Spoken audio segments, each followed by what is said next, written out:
निगाहें कहीं पे निशाना, निगाह अर्शी पर है, निशाना जसीमुद्दीन है। काउंसिलर चले जाए, पार्टी के पद से हट जाए, किनारा हो जाएंगे, वो भी किनारा हो जाएंगे। 100% अर्शी सियासत और सियासी लोगों की शिकार हो रही हैं। सर जब उन्नाव में हम वादा करते हैं, अगर जहाँ कतरा बराबर भी कहीं मेरा मलविस हुआ, पूरे परिवार के साथ वेस्ट बंगाल छोड़ के चले जाएंगे। मेरा चेहरा दिखने के लिए तरस जाएगा। आप सुसाइड नहीं करेंगे, क्यों? मेरी बहुत सारी जिम्मेदारियां हैं, और अगर सुसाइड करेंगे तो पूरे परिवार के साथ करेंगे। तेरी जबान ही मेरी शहादत होगी। इंतजार कर खौफे इलाही का, एक दिन मेरी जीत होगी और तेरी हाथ होगी। जसीम साहब आपका इतना तजुर्बा रहा है। ইতিমধ্যেই রাজ্য জুড়ে একটি বিষয় নিয়ে তোলপাড় হচ্ছে।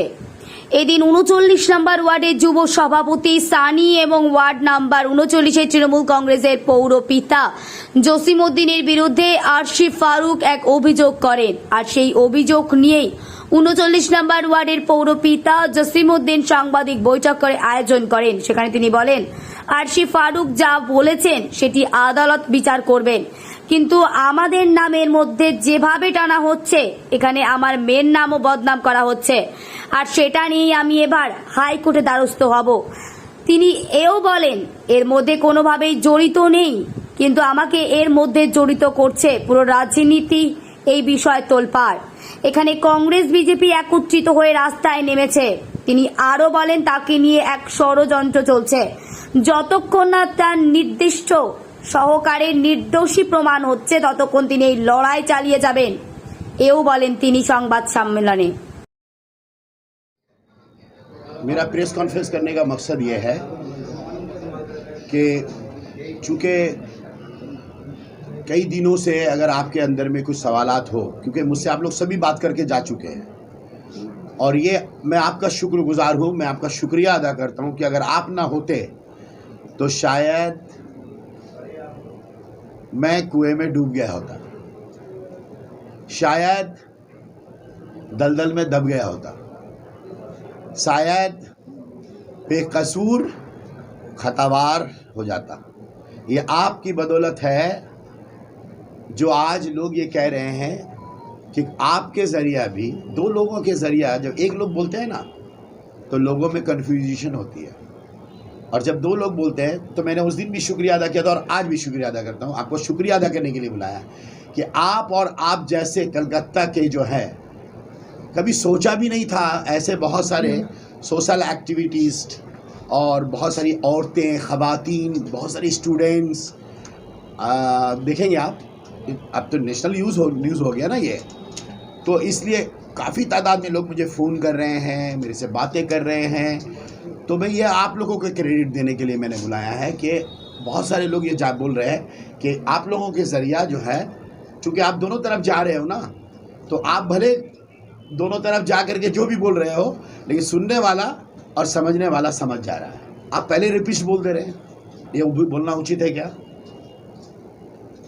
कहाँ ठीक हुआ कि आप मैं रेपिस्ट हूँ? और आप जब आप सवाल कर रहे हैं किसी से, तो वहाँ पर आप ये बात बोल रहे हैं कि ये बात आपकी है, मीडिया हमारी नहीं है। आप बोल रहे नहीं, दरिंदा बोला जा रहा है। कहाँ ठीक हुआ मैं दरिंदा हूँ? कि आप जो ये बात कह रहे हैं खाली औरतों का मैटर है, अर्शी का मैटर है बोल रहे हैं। मेरी बेटी को निशाना बनाया जा रहा है। मैं आपसे सवाल करता हूँ, वो बेटी नहीं है आपकी? मैंने तो किसी को नहीं देखा प्रतिवाद करते हुए कि जब उस बेटी के बारे में कोई ऑथेंटिक नहीं है, उसने कोई FIR नहीं किया, वो कोई ऑथेंटिक नहीं है, उसको पिक्चर्स में क्यों लाया जा रहा है और आप लोग क्यों ला रहे हैं? ये उचित है? आप एक तरफ दिखा रहे हो कि आप ख़वातीन के हक़ में हो, अब वो क्या है? वो ख़वातीन नहीं है, इसलिए वो जसीम की बेटी है। ये कहाँ इंसाफ है? आपको याद होगा पहला दिन सरफराज महबूब साहब हैं, मैं तो एलानिया कहता हूँ जनाब, मैंने इससे पहले भी एक जुमला कहा था, मुझे फांसी भी दे दोगे, तख्त में भी चढ़ा दोगे, तो ये जसीमुद्दीन कल यही बोलेगा कि जो हालात है, जो माहौल है, जो मामलात है, उसमें शादी के सिवा कोई अवसर नहीं है। ये मुसलमानों का मामला है, बीजेपी तय करेगा हमारे मुसलमान में निकाह कैसे होगा, तलाक कैसे होगा। हमारी शरीयत के बहुत मामलात है, बहुत सारे ऐसे चीज़ें। हम लोग कॉमन सिविल कोड के खिलाफ क्यों हैं? या कॉमन सिविल कोड हम नहीं मानना। मैं आप देखिएगा, मैं हमेशा कहता हूँ, अभी भी कह रहा हूँ, ये मेरा इनफरादी बयान है इससे पहले भी मैंने कहा था मेरा इनफिरादी बयान है, मैं ऑफिस नहीं जा रहा हूँ, आप समझ सकते हैं। मैं एक रात से पर्दा उठाना चाहता हूँ। मुझ पर यारों में ना वीडियो बनाते हैं, रिकॉर्डिंग करते हैं, इस्तेसाल करते हैं। वीडियो किसके पास है? मेरे घर की बातें रिकॉर्डिंग कौन किया? मुझे दिखाइए एक भी वीडियो जो मैंने बना करके शाया किया, दिखाइए। लेकिन मैं दिखा रहा हूँ एक वीडियो मेरे घर में मैं बात कर रहा हूँ, सोच रहे मेरे दुश्मन का निशाना मेरे घर तक पहुँच गया। मजम्मत कर रहा हूँ जो लोग मेरी बेटी के बारे में कह रहे हैं। आपसे ये रिक्वेस्ट कर रहा हूँ कि आप उनसे पूछिए कि ये क्यों कर रहे हैं। आप अगर जो आंदोलन कर रहे हैं, आप एक लड़की को लेकर आंदोलन, जैसे मिसाल के तौर पर कांग्रेस का कुछ नेता है, वीडियो क्लिप तो आप ही लोग शायद किए, थाना के सामने बोला जसीम की लड़की से फंसा हुआ था, प्रमाण देगा वो? आपको बोलना चाहिए खबरदार, आप एक लड़की के बारे में लड़ाई कर रहे हैं और एक लड़की के बारे में इस तरह लंछा कर रहे हैं, आपके पास सबूत है, प्रमाण है, आपको बोलना चाहिए। क्या करना चाहते हो? मैं आपको नहीं कह रहा हूँ सना, जब आपके माध्यम से उन लोगों को कहना चाहता हूँ जिसका टारगेट जो है ना अर्शी है ना मैं हूँ। अर्शी तो है ही नहीं, सवाल ही नहीं है, लेकिन जिसका टारगेट अगर मैं भी होता तो मैं सब्र कर लेता। मेरी बेटी को भी टारगेट कर रहा है। मैं आपसे पूछना चाहता हूँ, यह क्या जेब देता है? क्या उसको जीने का हक नहीं? अगर वो लड़की आज एक सेंटीमेंट दी, अगर मेरी बेटी को कुछ हो गया तो एक मोबाइल तो उसके हाथ में भी है, तो रोज देख रही है। अगर उसको हो गया तो उसका जिम्मेदार कौन होगा? मैं तो बच जाऊंगा भाई, अगर वो सीबीआई में जाएगी तो मैं बच जाऊंगा। आजकल कहता है कुछ लोग सीबीआई का मैं तो सीबीआई नहीं कह सकता हूं, क्योंकि मुझे इस सरकार पर भरोसा है कि ये सरकार ने साबित किया है कि तहकीकात में ये सरकार न झंडा देखती है न डंडा देखती है। खास करके हमारी, मैं तो नाम कोई भी प्रेस कॉन्फ्रेंस में नाम भी इस्तेमाल नहीं करता, चाहते भी नहीं नाम इस्तेमाल करना। मैंने तय किया है कि ये पीरियड जो हमारा पीरियड है, ये इम्तिहान का पीरियड है। यहाँ पर कौन टीचर हमको पढ़ाया था, कौन हेड मास्टर हमको सिखाया, ये बोलने की ज़रूरत नहीं है। बस इतना बोलना चाहते हैं, आपको गुजारिश करना चाहते हैं, अदालिया पर भरोसा करें। हम तो चाहते हैं, मेरे लिए उस दिन ईद हो जाएगा अगर वो सीबीआई में जाके एक चिट्ठी डालेगी। तो वो सनी के बारे में बोले, सनी भी रेपिस्ट प्रमाण नहीं हुआ है, और उसने जो थाना में, अभी अगर मैं आपसे सवाल करूं, जो एफआईआर हुआ है थाना में, जो एफआईआर हुआ है, उस एफआईआर में जो धारा है वो धारा में किंतु रेप नहीं है। आप कैसे बोल दीजिएगा रेप? अब मुझे भी नहीं मालूम है, हो सकता है रेप हो, मैं कैसे बोल दूंगा? मैं तो किसी तहकीकाती टीम का या संस्था का सदस्य नहीं हूँ, मेरी सरकारी कोई अहमियत नहीं है, मैं आम नागरिक हूँ आपकी तरह। अगर महसूस किया सरकार ने तमाम दस्तावेज बच्ची रखेगी, मैंने सुना है, अब मैं चाहता भी हूँ कि वो बच्ची तमाम देखे। मीडिया में बातें की जा सकती है लेकिन फैसला नहीं किया जा सकता। आप अगर बढ़िया से देखेंगे तमाम क्लिपों में तो स्टेटमेंट चेंज हो जा रहा है, वो गड़बड़ा जा रही है, बहुत सारा चेंज हो जा रहा है। उसकी माँ बोल दी जसीम रेप करता है, बोलिए देखिए आप प्रमाण करेगी कि हम रेप, तो सब होगा ना, नोटिस तो देंगे हम तो बोले, हम तो ये बात भी आगे भी बोले, हम अगर कुछ गलत करते हैं तो आप नोटिस दो। जो भी होगा इस मुल्क में वो होगा जमहूरी तरीके से। इस सीनाबाजी दिखा के हमको चमका नहीं सकता कोई। 14 से 21 तो 14 से 21 अगर आप रहेंगे इतना साल, रेप होगा, एक बार होगा, जोर जबरदस्ती 2 बार होगा, 3 बार होगा, 4 बार होगा, 5 बार होगा, 6 बार होगा, 7 बार होगा, ये 7 साल होगा। जब ये शुरू से ही कहा है, और मैं इंशाअल्लाह, आप इंतज़ार कीजिए।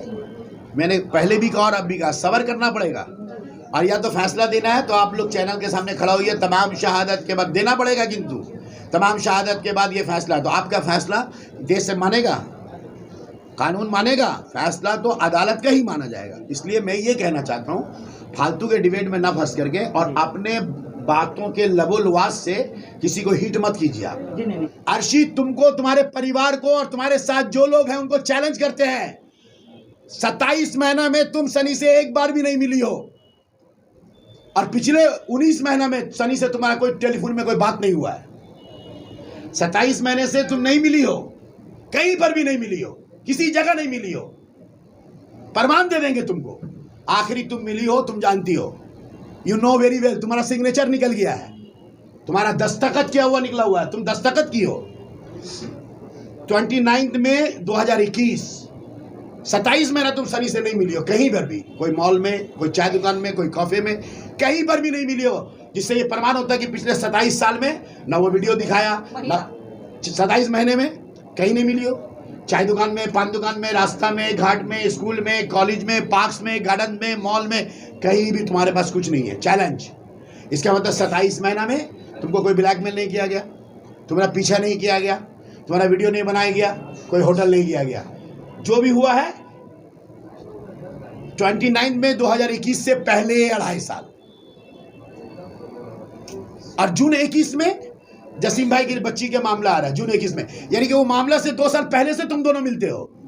प्रूफ डेट वाइज है, रिकॉर्ड दिखा दो, कोई मेरे सामने दिखा दो कोई। मैंने पूरी जिंदगी में अर्शी का सबसे ज्यादा किसी ने वफादारी किया तो जसीमुद्दीन ने। आपको रिकॉर्डिंग तो आ गया ना सामने, हम बोला ना आपको, उस दिन भी बोला फेस करेंगे हम। तसर ये है कि वहां पर भी हमने कहा कि अर्शी का घर बर्बाद होने नहीं देंगे। 9 साल से अर्शी का रिलेशन है इसके साथ। मैंने क्या किया बॉस, मैंने अपने झोपड़ी में आग लगाया, लेकिन अर्शी के झोपड़ी में आग लगाने नहीं दिया किसी को, नंबर 1। दूसरा बात, ये करते थे वो करते थे, भैया हमसे पहले उसकी जिंदगी में सनी है, हमसे पहले हम उसके बाप की जिंदगी में हैं, उनकी वालिदा की जिंदगी में है, मोहल्ले के हिसाब से, काउंसलर के हिसाब से। अब 35 साल मेरा सियासी जिंदगी है, 15-14 साल का काउंसलर, उससे पहले से एक रिलेशन है, जो लोग बोलते हैं CPM के ज़माने से, हाँ, लेकिन बाप और माँ से था, इससे नहीं था। खुदा जानता है, मिला बड़े पापा, अजमेर में मिली बड़ी पापा, बर्थडे में कभी बुलाई, 10 बार बर्थडे में बुलाई है ना, तो 1 बार गए हैं और 1 कप चाय पिया बस, और घर से चले आए। जब लोग मोहब्बत करते हैं तो घर और परिवार को पता नहीं चलता है, ये मोहब्बत में क्या कुव्वत है कि सरकार को पता चल गया। अब मैं आपसे ये कहना चाहता हूँ, पूरा एपिसोड में क्या कहा जा रहा है, मैं साजिश कर रहा था, मैं पीछा करवा रहा था, तुम जाओ, पैसा दे रहा था, ऐसे करो, और कहीं कहीं पे तो ये भी बात बोल रहे थे, देखिए कहीं कहीं ये बड़े मजेदार बात बोल रहे हैं, जसीम रेप करवाता था। ये पहली बार हम सुना कि रेप करने वाला और एक तो उधर रेप कर रो, और दूसरा बार ये भी इल्जाम लग रहा है मेरी ख्वाहिश थी कि हम उनके साथ ऐसा करें, तो मेरी ख्वाहिश अगर थी हम इनके साथ ऐसा करें तो दूसरा से हम रेप करवा लें। हमने कई बीमारी का नाम सुना है, ये मेरा तो नया बीमारी है कि हम जिसको रेप करना चाहते हैं या जिसको अपने बिस्तर में सुलाना चाहते हैं, पहले हम उसको दूसरा से रेप करवाएंगे, उसके बाद उसको सुलाएंगे। और दूसरी बात, हर जगह में आप लोगों को मिसगाइड किया जा रहा है। सुबह से मेरे घर आ जाते थे, 4 बजे भोर तक रहते थे, आके बोलते थे अम्मा अब्बा को कि चले जाओ। घर में एक नानी रहती है, नानी के बारे में कोई नहीं बोल रहा है।